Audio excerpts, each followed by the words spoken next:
అదే RTV app వార్తల్ని క్షణాల్లో చదివే అవకాశం ఉంటుంది. ఒక న్యూస్ పేపర్, ఒక టెలివిజన్ ఛానల్ మీ చేతుల్లో ఎప్పుడూ ఉంటాయి. నర్సాపురం ఎమ్మెల్యే బొమ్మిడి నాయకర్ ప్రస్తుతం మనతో ఉన్నారు. ఎంపీడీఓ వ్యవహారం పైన ఇంకా ఆయన బాడీని ట్రేస్ అవుట్ చేయలేదు, ఆయన ఆత్మహత్య చేసుకున్నారని పోలీసులు చెప్తున్న నేపథ్యంలో మాట్లాడదాం. ప్రస్తుతం సార్, ఏంటంటే మీ నియోజకవర్గంలో అక్కడక్కడ వేధింపులు తాళలేక ఆయన ఒక లేఖ రాసి మీ అధినేత పవన్ కళ్యాణ్కి లేఖ రాసి ఆయన సూసైడ్ అటెంప్ట్ చేసుకున్నారని పోలీసులు చెప్తున్నారు. ఇంకా బాడీ దొరకలేదు.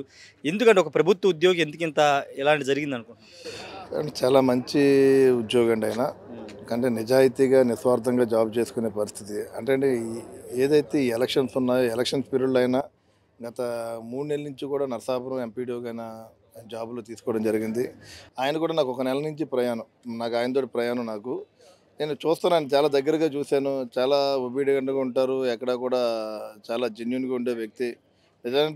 నిజంగా అలాంటి వ్యక్తిని పాపం ఏదైతే గత ప్రభుత్వం మరి ఆ రోజు ప్రసాదరాజు మన ఎమ్మెల్యేగా ఉన్న ప్రసాదరాజు కానీ, అదేవిధంగా జేఏసీ కమిటీ ఏదైతే ఉందో జాయింట్ యాక్షన్ కమిటీ ద్వారా ఆ రోజు పాట కాంట్రాక్ట్ ఎవరైతే ఉన్నారో ఆ కాంట్రాక్టర్ దాదాపు 55 లక్షల రూపాయలు బకాయి ఉండడం, ఆ బకాయి నిమిత్తం కూడా అతను ఇబ్బంది పడి ఈరోజు ఈ పరిస్థితి వచ్చిందని చెప్పి మేము అందరం అనుకుంటున్నాం.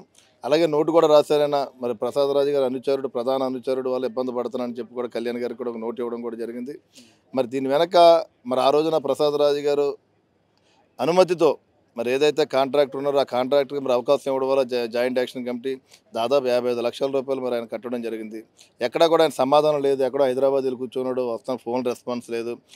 మానసికంగా మరి ఏదైతే ఇతన్ని మన ఎంపీడీఓని మానసికంగా ఇబ్బంది పెట్టి మరి ఈ రోజున అతన్ని పూర్తిగా కూడా వాళ్ళ కుటుంబానికి దూరం అయ్యే పరిస్థితి తీసుకొచ్చారని చెప్పి ఈ సందర్భంగా తెలియజేసుకోవాలి మనం. సరే, అంటే ఇంకొక వచ్చే ఏడాదే రిటైర్మెంట్ అని వాళ్ళ కుటుంబ సభ్యులు మొన్న ఆర్టీవీతో కూడా మాట్లాడారు. ఇంకొక సంవత్సరం అయితే మా నాన్నగారు రిటైర్మెంట్ తీసుకుని రిటైర్డ్ అయిపోయేవాళ్ళు, క్షేమంగా ఉండేవాళ్ళం, కానీ ఒక్క సంవత్సరంలోనే ఇది జరిగింది, 4 నెలల కాలంలోనే తన తండ్రికి ఇలా జరిగిందని కుటుంబ సభ్యులు ఆవేదించారు. చాలా పాపం చాలా దారుణమైన సంఘటన అండి ఇది. నిజంగా వాళ్ళ కుటుంబం కూడా, అతను కూడా ఒక 8 నెలల్లో రిటైర్మెంట్ తీసుకునే పరిస్థితి. నేను చాలా ధైర్యం ఇచ్చాను ఆయనకి. ఇప్పుడు నాతో ప్రయాణం చేస్తున్న నాకు ఇష్యూ నా దగ్గర తీసుకొచ్చినప్పుడు కూడా చాలా సందర్భాలు ఆయనకి ఒక భరోసా కల్పించి మీరు ధైర్యంగా ఉండండి, మీకు ఏం కాదు.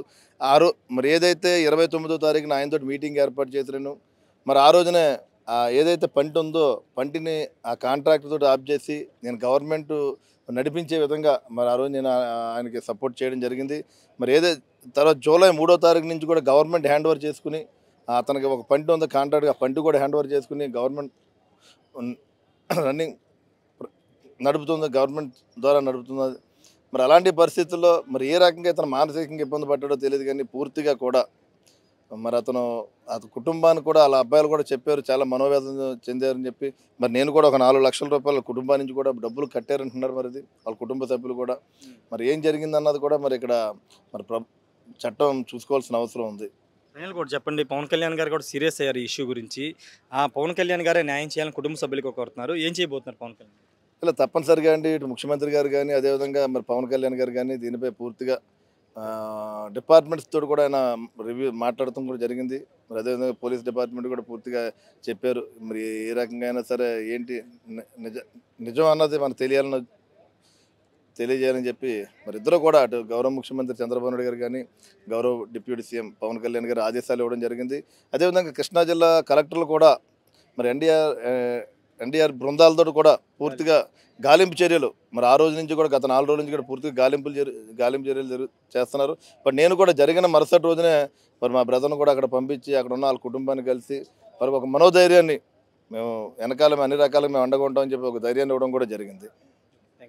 ఖచ్చితంగా కుటుంబానికి అన్ని విధాల సపోర్ట్ ఉండేలాగా చేశామని చెప్తున్నారు. ఖచ్చితంగా ముఖ్యమంత్రి చంద్రబాబుతో పాటు డిప్యూటీ సీఎం పవన్ కళ్యాణ్ కూడా దీనిపైన ప్రత్యేక శ్రద్ధ పెట్టారు. ఖచ్చితంగా బాధితులకు అండగా ఉంటామని బొమ్మిడి నాయకర్ చెప్తున్నారు. Camera person ప్రసాద్తో Rayesh, RTV, assembly నుండి. మరిన్ని వీడియోస్ కోసం ఛానల్ ని సబ్స్క్రైబ్ చేయండి, లేటెస్ట్ అప్డేట్స్ కోసం వాట్సాప్ ఛానల్ ని ఫాలో చేయండి, అండ్ లింక్ డిస్క్రిప్షన్ లో ఉంది.